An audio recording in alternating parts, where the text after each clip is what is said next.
મિત્રો, એક 55 વર્ષના વ્યક્તિ જેનું નામ શંકર પ્રસાદ હતું, તે એક દિવસ રાતના સમયે પોતાની વહુ સાથે સંબંધ બનાવી રહ્યો હતો. તેને પહેલેથી જ શક્તિવર્ધક મેડિસિન લીધી હતી, એટલે તે એટલી જોરદાર રીતે સંબંધ બનાવી રહ્યો હતો કે તેને પોતાની વહુની હાલત ખૂબ જ ખરાબ કરી દીધી હતી. તેની વહુ તેના સસરાને કહી રહી હતી કે, સસરાજી, મને છોડી દ્યો, મને ખૂબ જ દર્દ થઈ રહ્યું છે અને હું બધા ઘરવાળાઓને કહી દઈશ. પરંતુ તે વ્યક્તિ તેને ક્યાં છોડવાનો હતો? તે તો એકદમ જોરદાર રીતે તેની સાથે ગલત કામ કરી રહ્યો હતો. લગભગ 1 કલાક સુધી તેની સાથે ગલત કામ કરતો રહ્યો અને જ્યારે તે થાકી ગયો તો તે ત્યાં જ તે સૂઈ ગયો. હવે શંકર પ્રસાદ પોતાની વહુની સાથે આ રોજનું કામ થઈ ગયું હતું. આવી રીતે લગભગ 2 મહિના પસાર થઈ જાય છે અને જ્યારે તે સ્ત્રી પોતાના સસરાના અત્યાચારોથી પરેશાન થઈ જાય છે ત્યારે તે એક એવું પગલું ભરે છે કે જેની કોઈને પણ કલ્પના હતી નહીં. મિત્રો, આજની આ ઘટના તમને જણાવવા જઈ રહ્યો છું. કદાચ તમને લોકોને ખૂબ જ હેરાની થશે, એટલે વિડીયોને અંત સુધી જોજો, કેમ કે આ ઘટનાથી તમને લોકોને પણ એક શીખ મળશે.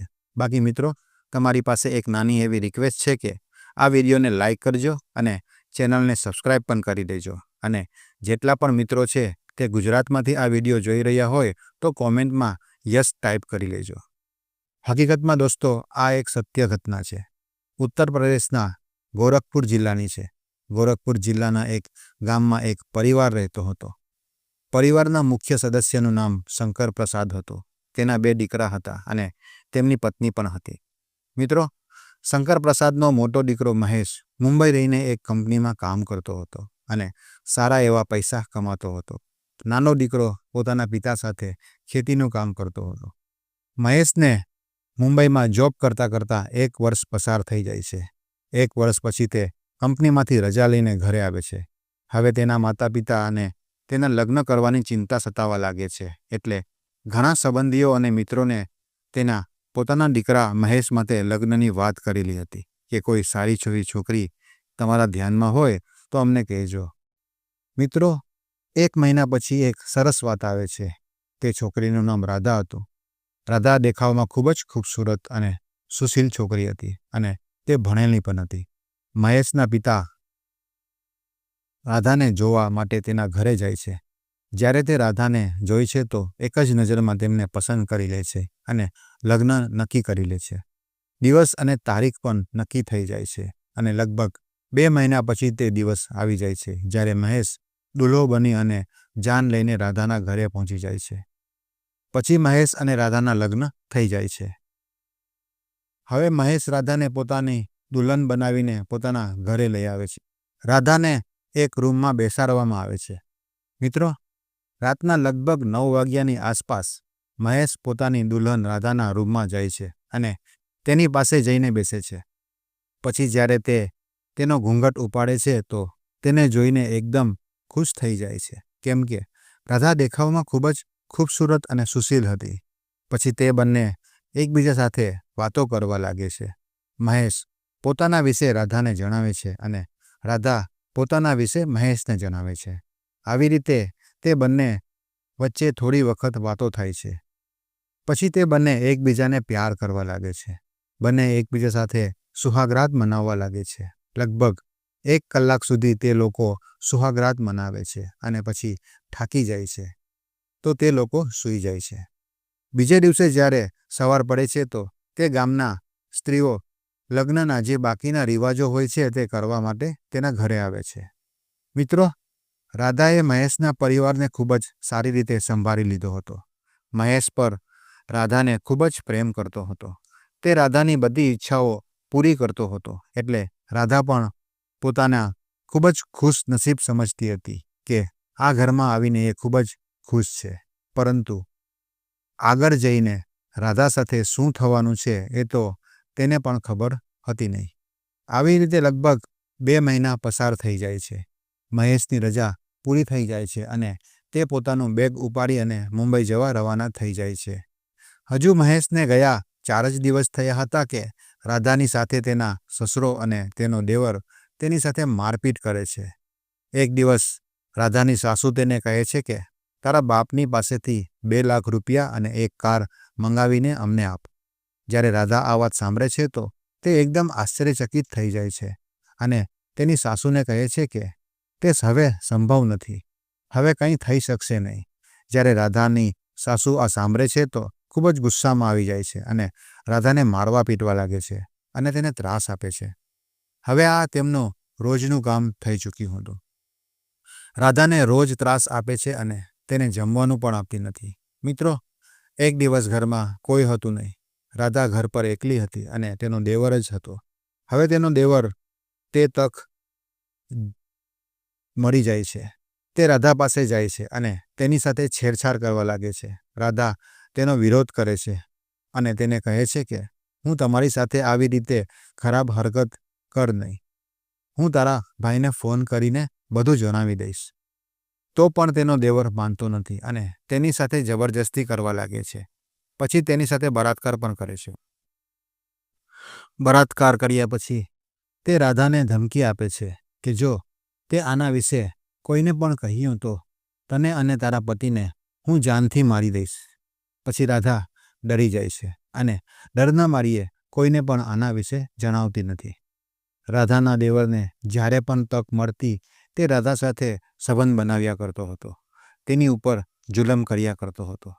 થોડા દિવસ પછી જે રાધાનો સસરો છે, જેનું નામ શંકર પ્રસાદ છે, તે પણ તક જોઈને રાધા સાથે છેડછાડ કરવા લાગે છે. તેની સાથે જબરજસ્તી કરે છે. રાધા તેનો વિરોધ કરે છે અને કહે છે કે હું તમારા દીકરાની પત્ની છું, તમારી દીકરી જેવી છું. તમે આવી રીતે મારી સાથે ગલત હરકત કરો નહીં. પરંતુ શંકર પ્રસાદ શક્તિવર્ધક ગોળીઓ ખાઈને રાધાની ઉપર તૂટી પડે છે અને તેની સાથે સંબંધ બનાવે છે. તે એટલી તાકાતથી તેની સાથે સંબંધ બનાવે છે કે રાધાની હાલત ખરાબ થઈ જાય છે. રાધા ચીસો પાડે છે અને પોતાના સસરા પાસે રહેમની ભીખ માંગે છે કે મને છોડી દો, હું તમારી વહુ છું, તમારી દીકરી જેવી છું. પરંતુ તે નરાધમ રાધા પર જરા પણ દયા કરતો નથી અને તેને છોડતો પણ નથી. તેને જ્યારે પણ તક મળતી તે રાધા સાથે જબરજસ્તી સંબંધ બનાવ્યા કરતો હતો. મિત્રો, રાધા તે લોકોના જુલમથી ખૂબ જ પરેશાન થઈ ચૂકી હતી. રાધાનો દેવર અને તેનો સસરો જ્યારે પણ તક મળતી તેઓ રાધાની આબરૂ લૂંટી લેતા. અહીંયા રાધાની સાસુ દહેજને લઈને રાધાને ખૂબ જ પરેશાન કર્યા કરતી હતી. તેને મારતી હતી, તેને પીટતી હતી અને તેને જમવાનું પણ આપતી ન હતી. રાધા તે લોકોના જુલમમાંથી ખૂબ જ પરેશાન થઈ ચૂકી હતી. હવે રાધાએ મન બનાવી લીધું કે આ લોકોના કુકર્મોનો પોતાના પતિને જણાવી દેશે. પછી તે તરત જ પોતાના પતિને ફોન લગાવે છે અને કહે છે કે આ ઘરમાં મારી ઉપર ખૂબ જ જુલમ થઈ રહ્યું છે. તમે તરત જ અહીંયા આવી જાઓ. તમારો ભાઈ મારી સાથે બળાત્કાર કરે છે. તમારો પિતાજી પણ મારી સાથે બળાત્કાર કરે છે અને તમારી મા મને મારે છે, પીટે છે અને આખો દિવસ મને જમવાનું પણ નથી આપતી. જ્યારે મહેશ પોતાની પત્ની રાધાની આ વાત સાંભળે છે તો આશ્ચર્યચકિત થઈ જાય છે અને એકદમ ગુસ્સામાં આવી જાય છે અને તરત જ પોતાની કંપનીમાંથી રજા લઈ અને પોતાના ઘર ઉપર આવી જાય છે. ઘર પર જ્યારે મહેશ આવે છે તો મહેશની મા તેના કાન ભરી દે છે અને કહે છે કે તારી પત્ની બદચલન છે. બહારના પુરુષો સાથે તે મળવા જાય છે અને તેની સાથે ફોન ઉપર વાતો કર્યા કરે છે. જ્યારે મહેશ આ વાત સાંભળે છે તો તેની માની વાત ઉપર વિશ્વાસ કરી લે છે અને ઉલટો રાધાને મારવા પીટવા લાગે છે, તેને ત્રાસ આપવા લાગે છે. મિત્રો, થોડા દિવસો પછી મહેશ અને તેની પત્ની રાધાને લઈને મુંબઈ ચાલ્યો જાય છે અને ત્યાં જ રહેવા લાગે છે. પરંતુ ત્યાં પણ રાધા અને મહેશની વચ્ચે ઝઘડો થયા કરે છે. મહેશ તેની પત્ની રાધાને કહે છે કે જ્યારે તારી ઉપર ત્યાં અત્યાચાર થઈ રહ્યો હતો, તે લોકો તારી સાથે ગલત કામ કરી રહ્યા હતા, તો તે પોલીસ સ્ટેશનમાં જઈને કમ્પ્લેન તેમના વિરુદ્ધ કેમ કરી નહીં? રાધા તેના પતિને કહે છે કે તે લોકો મને જવા જ દેતા હતા નહીં. તેમણે મને પકડીને રાખી હતી અને મારી ઉપર સખત નજર રાખતા હતા. તેથી હું કઈ રીતે જતી, એટલે મેં તમને કોલ કર્યો, પરંતુ તમે પણ મારી ઉપર વિશ્વાસ કર્યો નહીં. પછી મહેશ તેની પત્નીને કહે છે કે ચાલ તું ઘરે અને તે લોકો વિરુદ્ધ ફરિયાદ નોંધાવ. પછી તે પોતાની પત્ની રાધાને લઈને ઘરે આવે છે, પરંતુ તે પોતાની પત્ની રાધાને ક્યાંય જવા દેતો નથી, કેમ કે તે તો પોતાના માતા પિતા અને ભાઈના કહેવામાં આવી ચૂક્યો છે અને તે લોકો જેમ કહી રહ્યા હતા તેમ કરી રહ્યો હતો. હવે રાધાને તે લોકોના ચુંગલમાં ફસાઈ ગઈ હતી અને ત્યાં જ રહેવા લાગે છે. તે લોકો રાધાને ક્યાંય પણ જવા દેતા નથી અને તેની ઉપર સખત નજર રાખે છે. મિત્રો, એક દિવસ રાધાને તક મળી જાય છે અને તે તરત જ ત્યાંથી ભાગી જાય છે અને પોતાની માના ઘરે પહોંચી જાય છે. પછી તે તેના પિતાને તે લોકોના કુકર્મની આખી હકીકત જણાવે છે અને કહે છે કે તે લોકો મારી હત્યા કરવાના છે.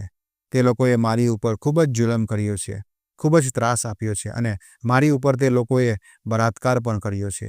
જ્યારે તેના પિતા રાધાની આ વાત સાંભળે છે તો એકદમ ગુસ્સામાં આવી જાય છે અને કહે છે કે તે લોકોએ મારી દીકરી ઉપર આટલું બધું જુલમ કર્યું અને અમને આજ દિવસ સુધી ખબર પડવા નથી દીધી. રાધાના પિતા રાધાને લઈને એસપી સાહેબને ત્યાં જ પહોંચી જાય છે અને તેમને ફરિયાદ કરે છે કે મારી દીકરી તેના સસુરાલમાં ખૂબ જ તેની સાથે ખરાબ કામ થયું છે અને તેના સસરાએ તેની સાથે બળાત્કાર કર્યો છે. તેના દેવરે પણ તેની સાથે બળાત્કાર કર્યો છે. જ્યારે એસપી સાહેબ રાધાની આ વાત સાંભળે છે તો આશ્ચર્યચકિત થઈ જાય છે અને તેમની આંખોમાંથી આંસુ આવી જાય છે. પછી તરત જ એક પોલીસની ટીમ બનાવી અને તેમને આદેશ આપે છે કે બધા આરોપીઓને તરત જ પકડી લેવામાં આવે.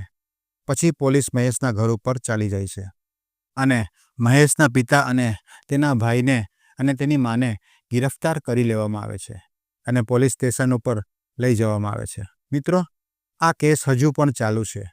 હજુ સુધી આ કેસનો કોઈ પણ નિર્ણય આવ્યો નથી. આખરે આ લોકો સાથે શું થવું જોઈએ? કોમેન્ટમાં જરૂર જણાવજો. એટલે એક વાત કહું છું કે મિત્રો, જો તમારી દીકરી, તમારી બહેનના લગ્ન તમે કરી રહ્યા છો તો સૌથી પહેલાં તેના પરિવારના વિશે સારી રીતે તપાસ કરી લ્યો. તેના પછી તમારી બહેન દીકરીને લગ્ન કરો. બાકી તો દહેજના લોભી લોકો પણ આ દુનિયામાં હોય છે.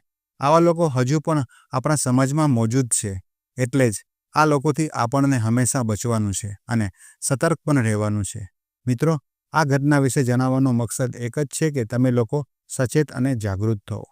તો મિત્રો, તમને મારું નિવેદન છે કે આ વિડીયોને લાઈક કરજો અને શેર કરજો અને કોમેન્ટ પણ જરૂર કરજો. તો આપણે મળશું એક નવા વિડીયોમાં. આ વિડીયો જોવા બદલ તમારો આભાર. ધન્યવાદ.